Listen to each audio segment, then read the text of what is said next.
Bandits have taken over our farmland. We can no longer harvest. Yoruba farmers says to TINUBU. Farmers in the southwest region of the country have lamented the murders and wanton destruction by bandits who have taken over their farmlands, saying the development threatened planting season. In a Save Our Soul SOS message to President Bola Tinubu on Sunday, the farmers warned that famine may hit the southwest region if the persistent murders and kidnapping of farmers for ransom go unchecked. The national president of the Cocoa and Plantain Farmers Association of Nigeria, CPFAN, Ayodele Ojo, has spoke on behalf of the farmers, lamented that bandit activities have made farming a dangerous venture for the locals.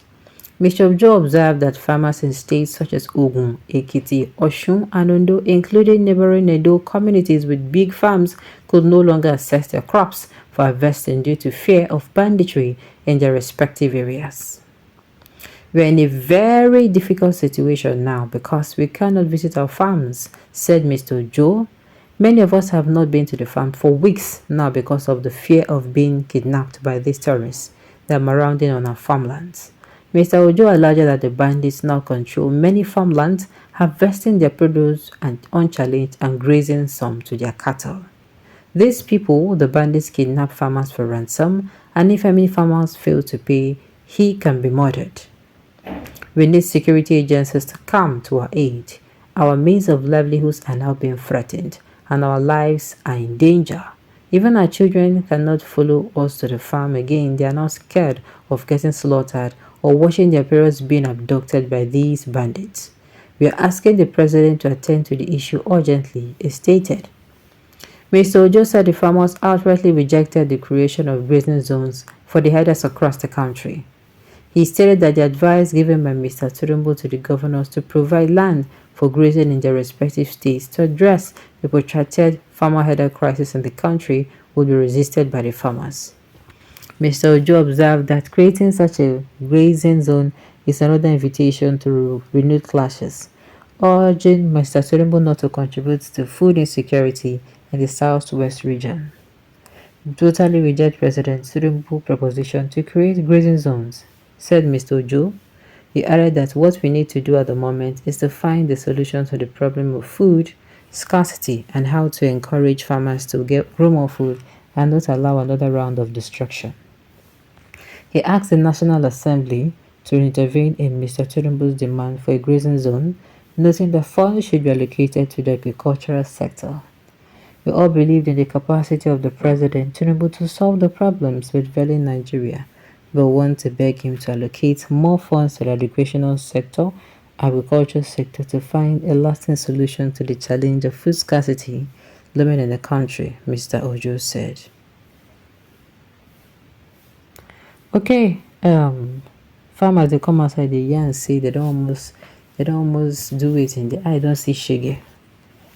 Say bandits people, all those Fulani people, they enter their farm, harvest their crop, carry some, give their cow will made in the chop.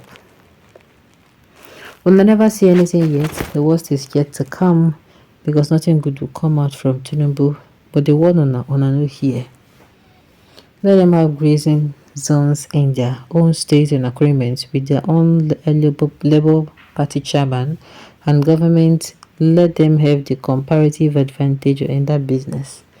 They can then export cows to other states on request. Just finish the dance you people started since your brothers were parading as herders, killing people. What did Buhari do?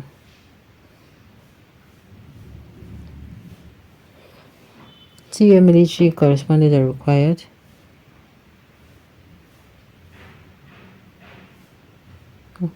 Alright, see where military operations are required for food security and national concern.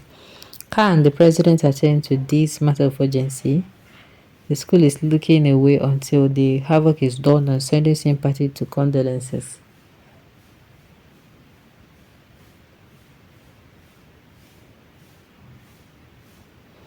Alright, let FG declare war against corruption and any forms of criminality. Enough is enough for corruption, and that is why they cannot handle issues with unclean hands. Then the FD has to start from themselves because their other name is corruption. Never you seek for help when there is no hope. Toh. Yorubas are just being greedy. Implement restructuring now. Let every region take total control of their resources and policing. Tinubu wants to appoint only the Yorubas in all the juicy positions. During Buhari regime, the Fulani Hessel were slaughtering people everywhere. All the southern governors now advocated for restructuring and state police. Now, Tinubu is the president and does not want to implement restructuring, appointing of Yorubas in the juicy position. Most oil-producing states have Yorubas as commissioners of police. Power is now switched to Tinubu. If power goes to the north, the south is in deep trouble. By then, no southerner would have the mouth to shout restructuring again because the northerner president cannot support restructuring. Let all the army commanders serve in their respective states. Fulani headsmen thing will stop. Let all the military personnel go to serve in their state.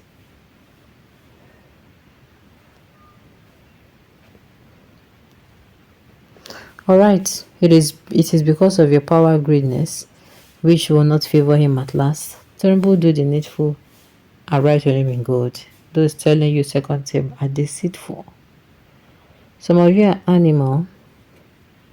When animal talks, some we know. If you want to talk, bring your food idea.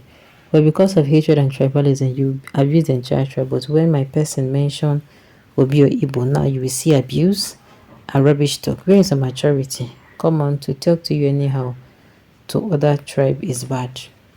Meet your governors. Most honorable governors. Alright.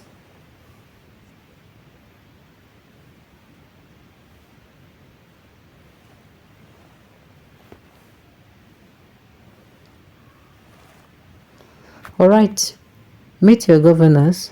Most honorable attend all issues. Commissioners. Chairman. Okay. Chairman of all local governments and all your obas. These are the calibers to be held responsible, including the so-called minister, House of Representatives, and House of Assembly. They should all play their roles because they are all collecting the security votes. Alright, on this note, we've come to the end of the news. We say thank you for tuning in to listen. Until I come your way next time, enjoy.